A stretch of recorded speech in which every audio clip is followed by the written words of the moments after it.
Hello friends, welcome to Dhana's tips. இன்றைக்கி நம்ம ரொம்ப டேஸ்டியான செட்டிநாடு ஆனியன் ஊத்தப்பம் எப்படி பண்ணுறதுன்னு பார்க்கலாம். இந்த ஊத்தப்பம் பண்ணுறதுக்கு தேவையான பொருட்கள்: இட்லி மாவு 1 கப், வெங்காயம் 100 கிராம், பூண்டு 10 பல், புளி சிறிய துண்டு, காய்ந்த மிளகாய் 4, உப்பு மற்றும் எண்ணெய்.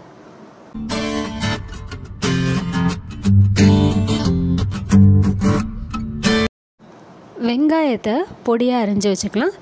காய்ந்த மிளகாய், புளி, பூண்டு பல், உப்பு 4த்தையும் சேர்த்து கொஞ்சமாக தண்ணி விட்டு இந்த மாதிரி அரைச்சி எடுத்துக்கலாம்.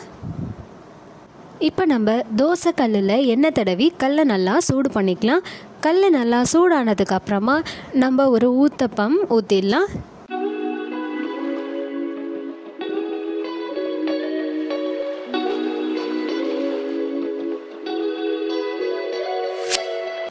இப்போ இது மேலே நம்ம அரைச்சி வச்ச அந்த பேஸ்ட்டை சேர்த்துடலாம். இந்த மாதிரி ஃபஸ்ட்டு மேலே நல்லா தூவி விட்டுட்டு ஸ்பூனை வச்சு நம்ம நல்லா ஸ்ப்ரெட் பண்ணி விட்டுக்கலாம். இது நல்லா ஸ்ப்ரெட் பண்ணி விட்டு முடித்ததுக்கப்புறமா நம்ம பொடியாக அரைஞ்சி வச்ச வெங்காயத்தை தூவி விட்டுக்கலாம்.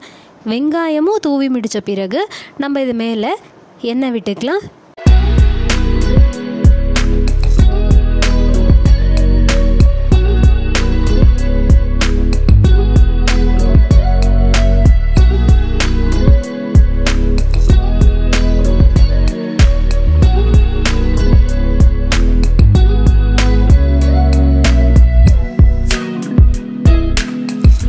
இப்போது ஒரு சைடு நல்லா வெந்துருச்சு. இதை நம்ம திருப்பி போட்டு வேக வச்சுக்கலாம்.